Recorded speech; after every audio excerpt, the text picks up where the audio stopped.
Good morning, good afternoon, good evening. I know you are so many behind your screen joining us today. So thank you very much. We are very happy to have you here on stage, on screen, with us today here in Paris.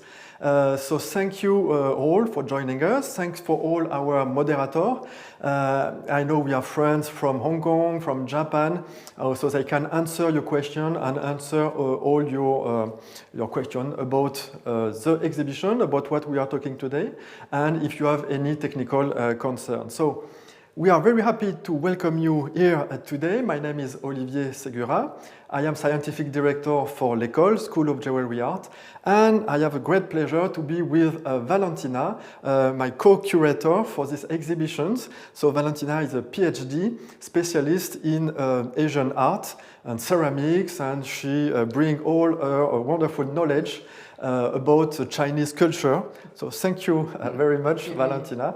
So we are talking today about the exhibitions, the Mendelssohn exhibition. We organize at l'École different exhibitions a year. We organize courses, so I know you are a friend of l'École, so for sure you know a lot about what we are doing, publications, courses, exhibitions. And today, for all of you who are not able to come to Paris to visit on-site these exhibitions, we will have a round and talking about all those wonderful jewels we have today. Exactly. Well, thank you, Olivier, and hello, everybody. I'm delighted to be here today. And so we'll have a virtual tour of this nice and very wonderful, we hope, exhibition today. And so after a first exhibition on gold, the art of gold at the campus at l'École in Hong Kong, so l'École Asia Pacific, 2 years ago, l'École Paris, so l'École School of Jewelry Arts Paris, is very proud to present an adapted version of the same exhibition with some common pieces but also new pieces, and with a focus not only on craftsmanship, so the savoir-faire of the gold, but also on the material of gold itself and the iconography and richness of symbols in Chinese art. Okay, yes, so listening from your wonderful accent, I have to say to all our friends, so if you don't understand, you ask your question to our moderator so they can translate my terrific French accent. So, and our friend in China, we have some words also in China, so I hope you will forgive my accent. And so, mine too. So. Yeah. Let's start with our first room. Yes, actually, and we will see some different objects of different collections, but mainly the main... Oh, yes. The main core of the exhibition is the wonderful richness of the Mengdieshuan collection. Amazing. And we really want to thank our lenders for these wonderful pieces. So the Mengdieshuan is a collection from Hong Kong, a private collection. In English, the name signifies Studio of the Butterfly Dream, which is a symbol for the ephemeral side of life. So it's a reference to an extract from the Zhuangzi, of the warring state period, that dreams that he was a butterfly. And when he wakes up, he wonders, maybe actually it was the butterfly that was dreaming to be me. And so it's a symbol of the ephemeral side of nature and the fact that we never really own an object. So it's more the curating an object the time that the human is alive and passing on the knowledge to the next generation. That's why we really appreciate this concept of collecting that our lenders, Valentina and Kennedy, are. Yes, sure, and thanks to them we have a lot of information about this collection, and we were able to work on this collection for a long time, so to know better the objects and to organize this exhibition on the best way we think. Exactly. And in addition to the core of the collection that is from the Mendelssohn collection, we have some pieces from the Sorbonne University collection, yes. For example, the mineral collection, some gold crystals from l'École, and some also lended Chinese art objects from the National Museum of Asian Arts, Musée Guimet in Paris. Yes, and thanks to our wonderful team here behind the camera, I think we will be able to show you some details about all these amazing objects. Yes. So, Olivier, tell us more about gold. What is gold? Where do we find it? On this first room, in this first window, we have, you can see some crystals, some gold crystals, we wanted to start talking about the material, because of course gold is a very important and very symbolic material for the whole humanity, and of course for the Chinese culture. But we don't know really what is gold. So first, that's why we have this amazing sample of gold. Gold has different reality. In fact, gold, what it is, it's first an atom. So with atoms, of course, in the Mendeleev table, so some remembrance of your chemistry and physics courses. So this gold atom is able to create molecules by bonding every atoms together. And you can create a crystal because gold, in fact, is a crystal. It crystallizes like every other mineral. And we call it a native mineral, so it means it's only gold that joined other gold atoms. There is no other different atom. So it's a molecule, a crystal of gold. And you can see here gold crystallized, like we used to say, in a primary deposit. So it means where the crystal crystallized, where the gold crystallized, it will usually be inside the quartz fissures. And you can see here an association, typical association between quartz and gold. And we have different samples, like sheets, very thin, inside the fissures. And sometimes where inside the quartz you have more space, you can have larger crystals, and they can develop, for example, this small here. I don't know if you are able to see, thanks to our cameraman, the shape of these crystals, and it's like a corner of the cube, the point of a cube. And this explains the crystalline system in which the gold crystallizes. And there is another very important crystal that crystallizes in a cubic system, which is, maybe our friends know behind the screen, which is diamond. So diamonds and gold have the same structure. It means in a 3D organizations, all the atoms organized like very small cubes. Maybe that's why diamond and gold are very close friends. Maybe, I don't know, for the jeweler. So this is the way. So that's quite rare to see this kind of crystal, because usually we find the gold in what we call a secondary deposit.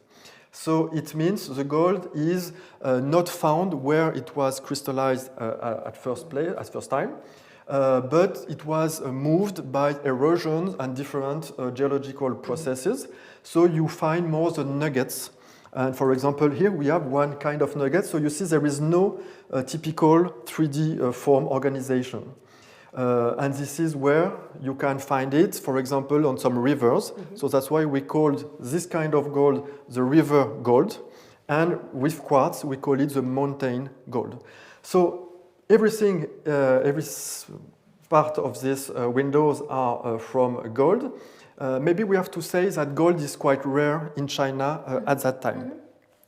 The vast majority of gold was brought by the Silk Roads onto the different place where gold was worked. And it's very interesting because we are in a Chinese gold exhibition, but we have a Roman coin in our display case. So can you tell us more about it? Yes, exactly. On this window, we decided to exhibit this coin because it's a very important symbol, coin, object to explain the reality of the gold used by the jeweler. Maybe you know, behind your screen, that we used to talk for the purity of gold of the 24 karat gold. So when we used to say it's a 24 karat gold object, jewel, it means it's a pure gold object. So why 24 karat? Well, hence it's because of this coin, which was invented or developed in 310 before Common Era by Constantine I, the emperor. And this coin was very successful, and this monetary system was very successful around all the Mediterranean Sea. So many people have this coin in hand, and this coin weighs 4.5 grams, and it's 100% gold. So it means 4.5 gram is equal to 24 carat. 1 carat is 0.2 grams. So at that time, 24 carat, old carat, was equal to 4.5 grams. So this piece was the way to wait for the 24 carat, and it was also the way to express the 100% purity of gold. So it's a very important coin, and we are really happy to have it on the collection of l'École. And then we decided to show the first jewels on this window to talk about the properties. Exactly. So what are actually the properties of gold? What makes it so special? Maybe you can see the first one we really like. We really love the first pair of earring with the turquoise stone with this very specific shape, and it expresses really the main properties of gold. First, of course, the brilliance, the reflection of the light. You have to know that gold reflects more than 95% of the light, so it's a very bright element. Then you can see the malleability, which is the way to do some parts, some sheets of gold, of material. And then the ductility, which is the way to elongate the gold without breaking the thread. So with this very specific symbol and pattern, you can express here the properties. Yeah. But to me, there is also one other very important property, which is the age of this piece. Exactly. We are very proud to present this piece because it opens the large chronological travel that we will do in the history of Chinese gold. Actually, the title of the exhibition says 3,000 years of Chinese ornaments in gold. And this is the most ancient piece of the exhibition. It dates to the Shang dynasty we're in the second millennia, so between 1500 and 1046 before BCE. So it's a very special and rare object, and it really also tells us that at this time in China, gold was not very, very common. Of course, nephrite, jade and bronze were recognized as the most precious objects, but there are some objects made of gold, usually small objects, or used as decoration for our bronzes. And so the techniques were not as many as, for example, in Mesopotamia at the same time. And we will see that with the going through the centuries of history of China, the gold will grow its importance through the centuries. And all these ornaments were reserved for important, powerful people. Exactly. For sure. Exactly. Okay, well, I think we said a lot of things about this window, about gold. You know everything about the material. So let's go to the next room. Here in this part, Valentina, we decided together to create a chronology for our French audience. Just to understand what was China at that time or through the different centuries, because maybe we have an idea of China as a very important and very large country as nowadays, but in fact there was a lot of influence on modification, geographical, political modification through the times. Exactly, and a very rich succession of dynasties that have really shaped the history of China. Many of the dynasties, for sure, our audience today would be familiar with, sure, from our friends in China. But yeah, it's very rich, and the gold has a different standards all through its history, and we see a very important impact of the nomadic cultures from northern northwestern China, especially in the Warring State period. And the way that gold becomes more important even under the Han Dynasty, where some alchemists tell us that they will be eating it to obtain longevity and long life. Exactly. So we have only 9 panels. So of course, it's not the whole history of China and the Chinese culture, but I think there are some steps to understand better. Just before arriving the main room, where we have all our windows, and we decided again together to present all the objects with different symbolics.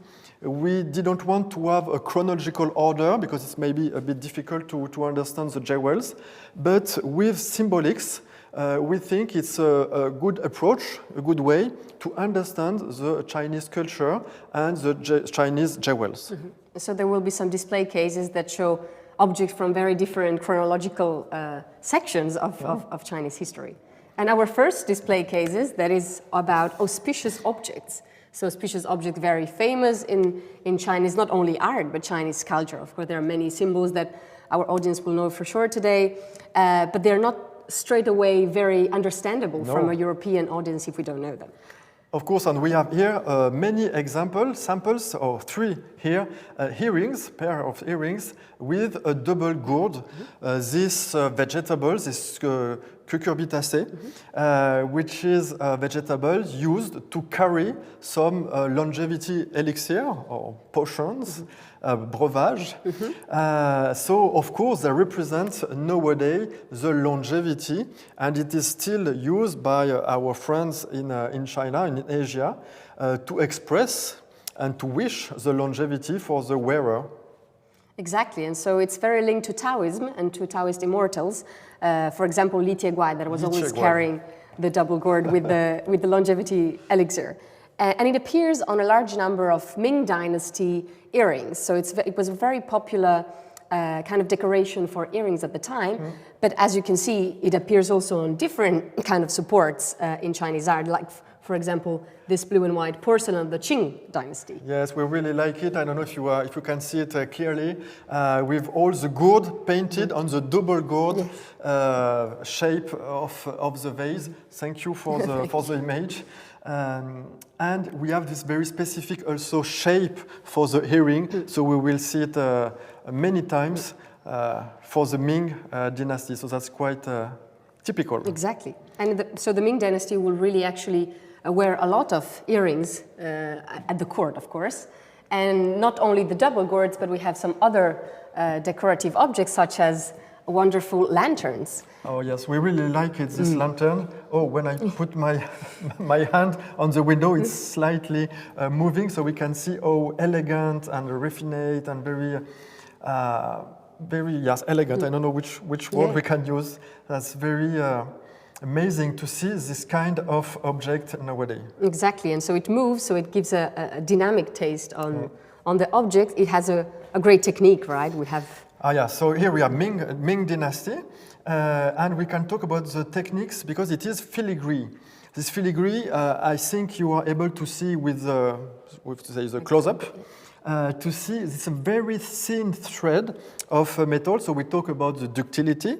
So the way to have very thin thread without breaking the material. So with this property, the jewelers were able to have this very kind of material, to have some twist and to organize it like a 3D pattern to create such marvels. Exactly, and it's very interesting to see that this exact shape of lantern can be seen on paintings of the same period. So we have, for example, a very famous painting of Emperor Cheng Hua in 15th century celebrating the Lantern Festival. So it's really an important, of course, festival in China. Yes, you have the image. We have the image, should be the image right now, of a detail of this large painting where we see exactly the same shape of this lantern on the painting. So it shows that the shape of a 15th century lantern and a symbol for celebration and feast. Of course, we cannot talk about all the jewels, but they are all exquisite, and maybe we can go to the next symbol window, where we decided to talk about the insect. First, sorry, I don't want to forget the historical and personage. That's quite rare, in fact, in China. So human figures do not appear as often as auspicious objects, flowers, or birds on ornaments, but they do appear, and they offer really various kind of subjects, and particularly this piece that we all love very much because of the very detailed image, a beautiful harmonic and symmetric composition. That is actually a reference, so we are in the Ming Dynasty again, and it's a reference to an opera, a traditional theatrical piece of the Yuan Dynasty. that it's again a reference to a historical episode of the Tang dynasty. So it's really a historical loop, basically. And it's called the Four Horsemen that join the Tang dynasty. So it's really an episode that refers to the beginning of the Tang dynasty in the 7th century, but it is a 15th to 17th century piece. Everyone looking at this piece will recognize this important historical scene. Yeah. And I think you can see with your close-up all the detail and everything. You can see all the bricks from the wall. So that's very, very precise. And here we are in the Ming dynasty, so between 1368, 1644. Mm-hmm. So we can imagine in relation with your own jewelry culture, depending on your country. I know we have friends from New York, from Japan, from China. Maybe we can have a small... but it has a very special use. Maybe we can, yes, because not everybody knows exactly where it was used. It's very, very characteristic to the Ming dynasty. So the Ming dynasty for ladies would have an artificial chignon called the DG. Maybe some the famous DG. Would know the famous DG. That was with a base of gold or silver wire with some black gauze and then embellished with a large number of hairpins. Every hairpin had a very specific name and a specific function. So this one is the manguan that was put on the back of the DG. So you would see it only when we were walking after the lady that was wearing it, and it was not used alone. So we have to imagine a larger composition in the chignon, or this kind of bun, or artificial bun with embellished gold and sometimes gemstone ornaments. Yes, it's a very complex system for the hairdressing system. We will talk just after about this very important fact. Maybe we have 1 second to talk about this guanyin.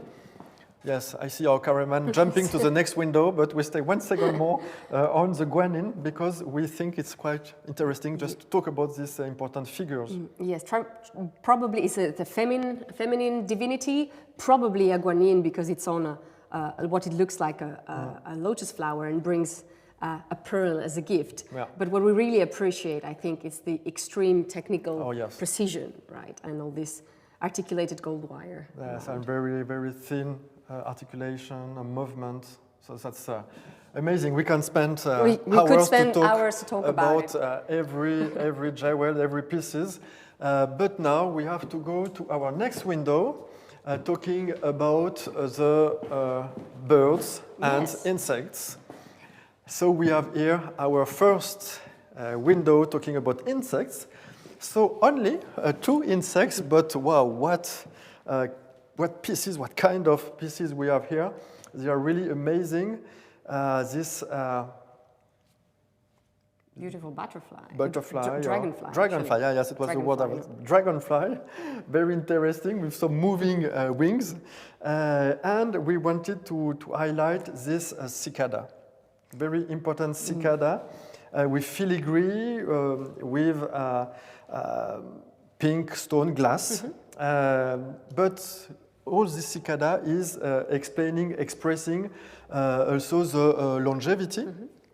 As, for example, many cicadas were carved in jade and used for the funerals and placed on the mouth, for example, to keep the chi, the energy, the vital energy inside the body, and so to keep and to give longevity. So the cicada is really the symbol, perfect symbol. Of course, you know it in China for our Chinese friends, but for us it's not the case. So it's very important and very well known and very well used symbol for longevity. Even if on this piece we are very much later, actually. The Han Dynasty, that was the period where this funerary function was used on nephrite, but it still has this symbolic importance that survived through the centuries. And for this one, we don't have a pin, or we don't know exactly how it was used, but maybe sewed on some dress or some piece of fabrics. Luckily, still a lot of research to do and to discover. Exactly, for you and for archaeologists. Sure.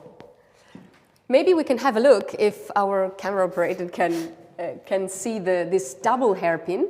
So the structure of headdress in China was very important. So double hairpin are called chai, that are with this double that was fixing better the hair, and it has a beautiful bird and flower designs with nice filigree. Oh yes, we can see all the detail. All the details. Here that is a very special. In this window. A special piece in this window on birds. So birds are a very, very important topic in Chinese art. Often they're associated to flowers. Flower. And it was so famous that it became really a genre of painting itself. There is the bird and flower painting genre. Even the emperor of the Song dynasty himself would paint bird and flower painting. So it was a very exactly. special... Yes, you show us a painting, very famous painting. So that's a perfect transition for our next window with some flowers, symbols and ornaments like earrings. Exactly. Or some hairpin, but even rings. Rings, it's quite rare. Yeah, exactly. Quite rare from the Khitan ethnicity that was governing under the Liao dynasty in northern China. And we arrive to our animals. Animals window with two windows. Here we saw some more mythical animals. Maybe we cannot recognize precisely what kind of animals they are. My son say maybe an elephant here. Well, why not? In this window, some more recognizable animals. And we see, for example, this very large, huge, amazing tiger that we love so much. Oh, we love it really. With this very thin sheet of gold, so marvelously preserved also. So the origin is also from nomadic people from northwestern China. Very similar piece were uncovered in Xinjiang province, so western China. And so it really brings all this tradition of belt ornaments and of also military power ornaments that were introduced into the Chinese culture through nomadic and semi-nomadic cultures. Yes, I'm sure you can feel really the thickness, very thin of this piece. And we say it's from the very old period. I don't know if we say it's 475, 221 before Common Era. So it's a more than 2,000-year-old piece.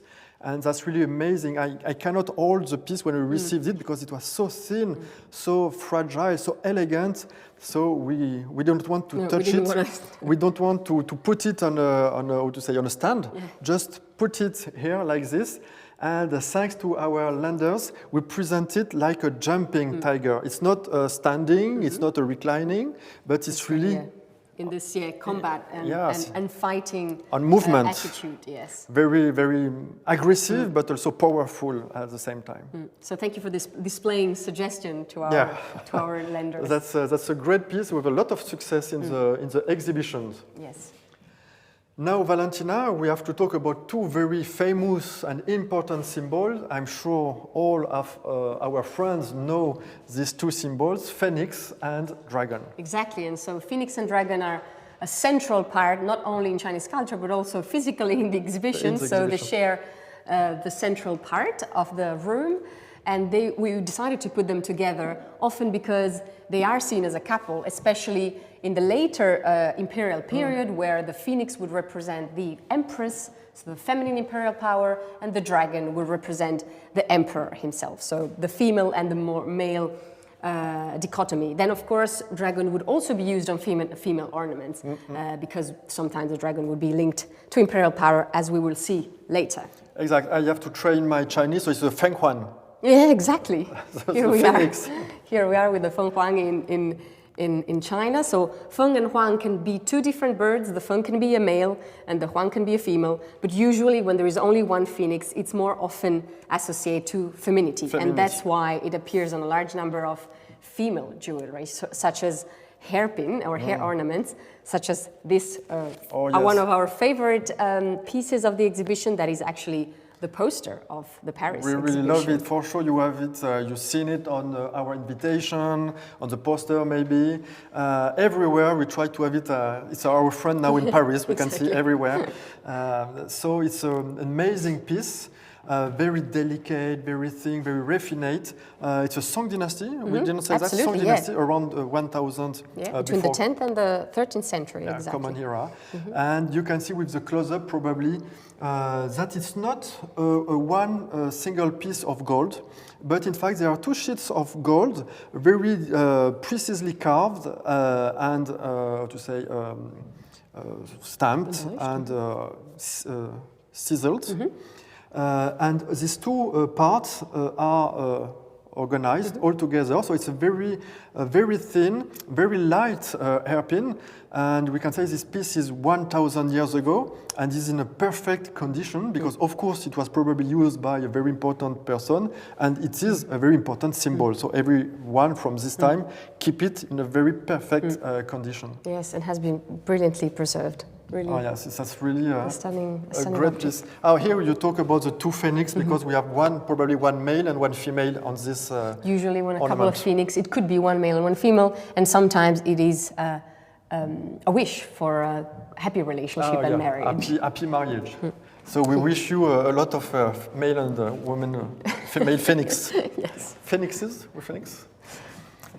And here arrive very important the dragon. Window with the dragons. Oh, we can say the dragons. The dragons, yeah, exactly. Because, of course, as many as you know, there are many, many types of dragons in Chinese culture. Here we display only 3 kinds of them, which are 3 among the most important. The most important dragon is the one with the big horns and a very important shape and sinuous body accompanied with flames and the scales, exactly. Okay. And that is the long, so the royal dragon. And there is a differentiation also according to the claws of the dragon. So a dragon can have 3, 4, or 5 claws. And if the 3 and 4 claws was allowed to dignitaries and officials at court, 5-clawed dragon was only strictly reserved to the imperial family. Okay. And it was really written since the 13th century. There was a law saying that this was so that's very important, very strict. Very, very strict. And then we have different kinds. Yes, I just want to add that there is no hazard, in fact, in Chinese culture. If they decided, if the painter or the jeweler decided to have 5 claws, as you say, that's very on purpose. Exactly. Everything has a reason. And then we have a second type of dragon that is less imposing, probably. That is the hornless Chulong, so the Chi dragon, that is often seen on very many kinds of decorative art, such as porcelain, but also jade. You probably are seeing a vase made of jade right now with a lot of Chulong on it. And so you can also see with this kind of a stripe hair that it has. And a third dragon that was also very interesting is the Makara. So as you can hear, it's not a Chinese name.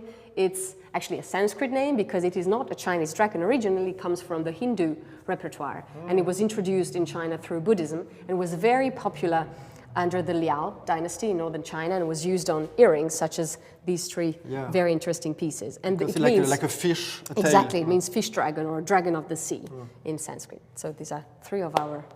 Exactly. We wanted also to highlight one ornament, a very important ornament, just behind here. I think you can see it now on screen. We call it a pei choi, which is a piece. We don't know it in our European culture.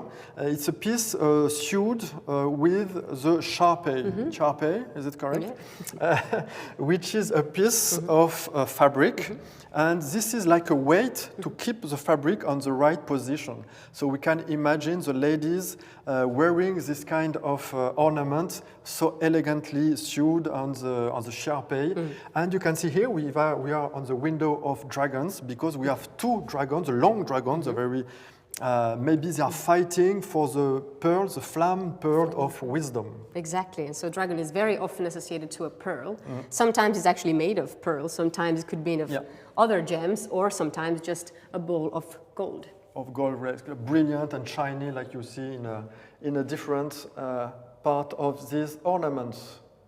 So let's go to our 2 next windows and talking about this environment we have here. And it's a way to thank all the team working for these exhibitions. and they create this painting based on a real, actual painting or drawing. Exactly.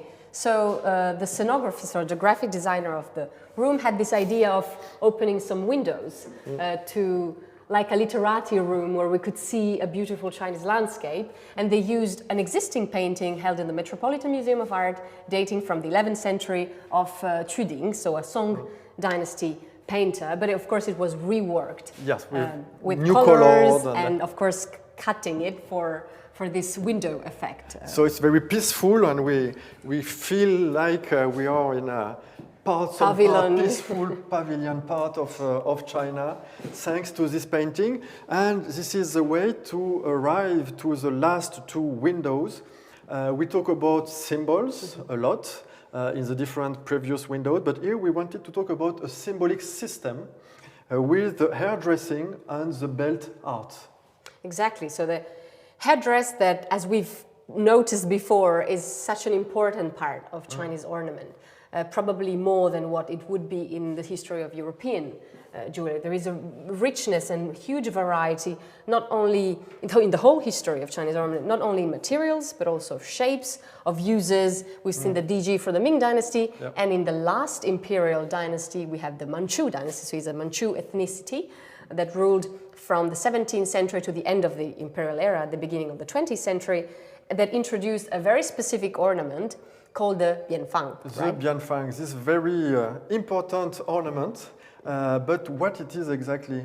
Exactly, so it's an ornament that was used to wrap the hair around on a headdress called the liangbatou in the Manchu women of elite, so empresses, concubine, ladies at court, and so they would be the base structure of a rectangular, more or less rectangular chignon, so this way is more horizontally than vertically structured, on which then we will wrap hair, but also black satin sometimes, and it would be even more embellished with other hairpins made of pearls, gold, silver, gilded silver, and a very typical technique that is the one of the kingfisher feathers. Exactly. If you see all this blue color here on this bianfang, it's not a gem, it's not enamel, it's not lacquerware, but it is, in fact, the feather of the kingfisher, this very typical blue color feather. It's not treated, not painted, this is really the actual color.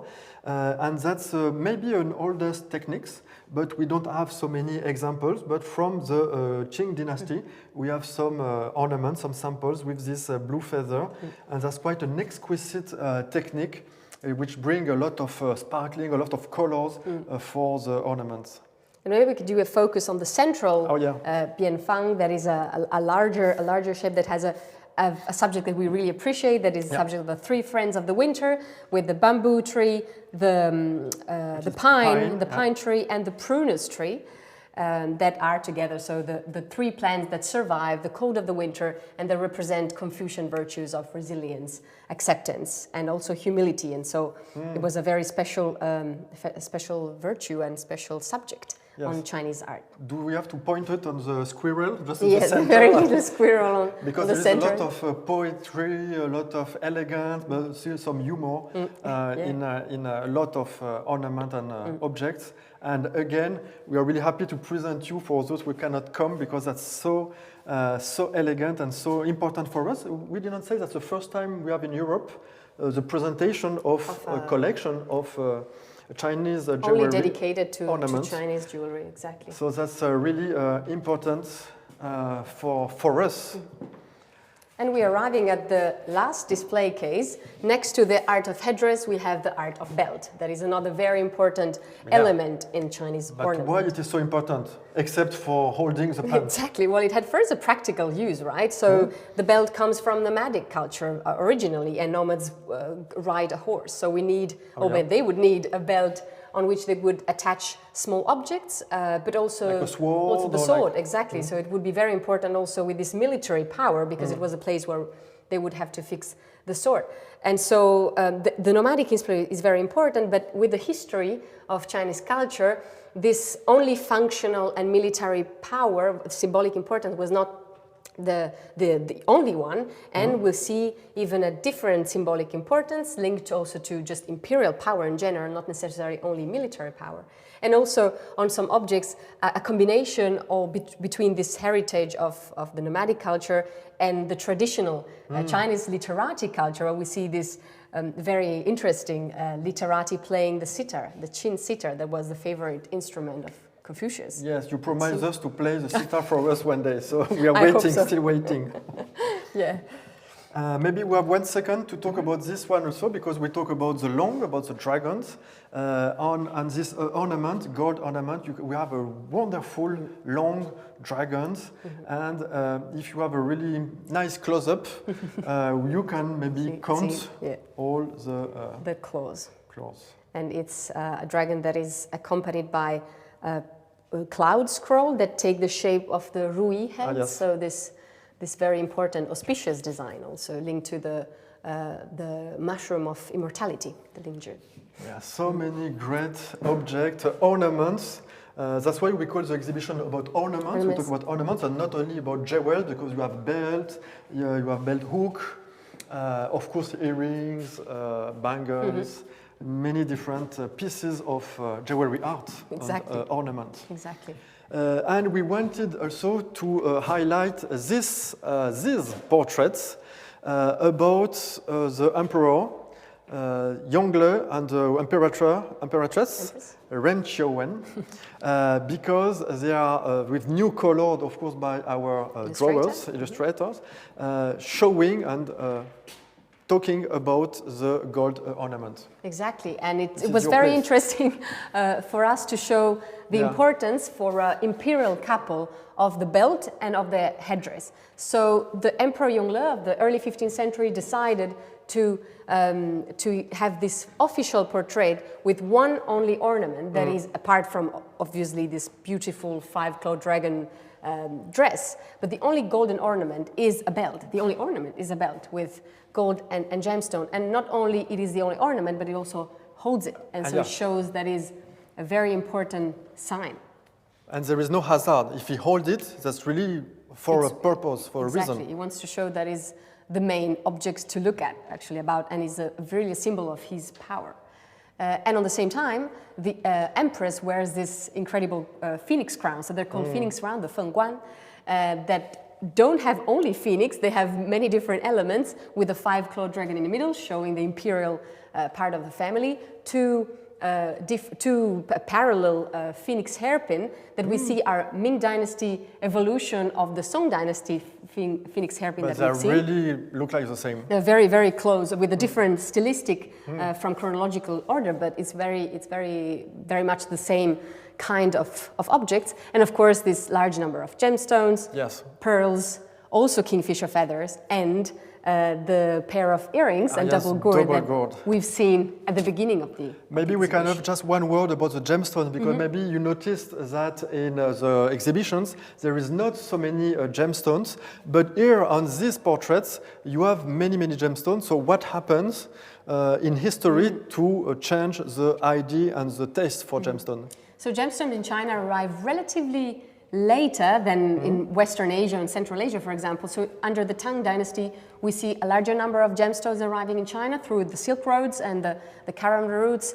But another big moment of gemstone is the Ming Dynasty, early Ming Dynasty, 15th century, after these maritime expeditions of Admiral Zheng He in Southeast Asia, South Asia, Sri Lanka, that would bring back a large number of gemstones, and they start appearing much more on ornaments and therefore also on portraits. Yeah, of course, and for royals, for emperors, and for the wealthy and important peoples. Exactly.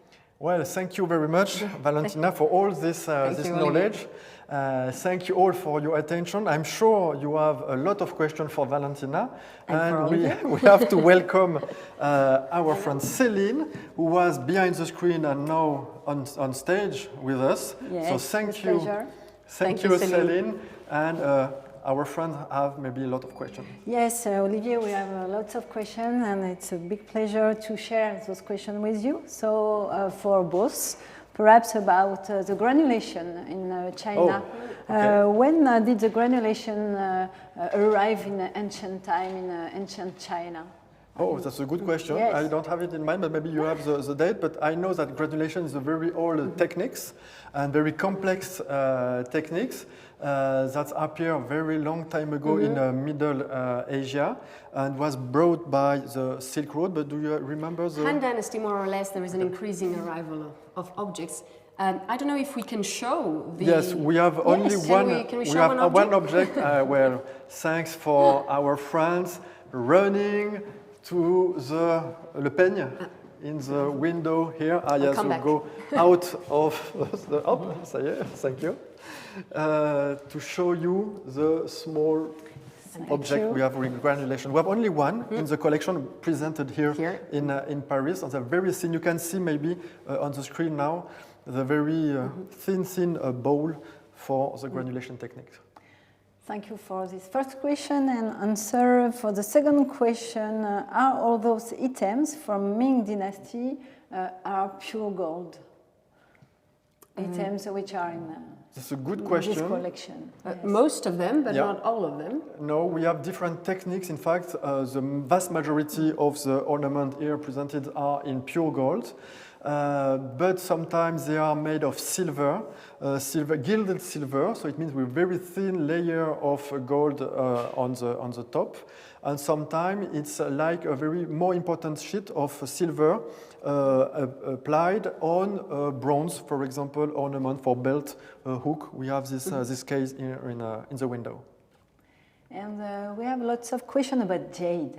The jade. use of jade with gold. Fei Choi. And yes, perhaps if there is a symbol, a notion of symbol for this combination between jade and gold. Well, jade was the most important precious material in China, at least since the Neolithic period.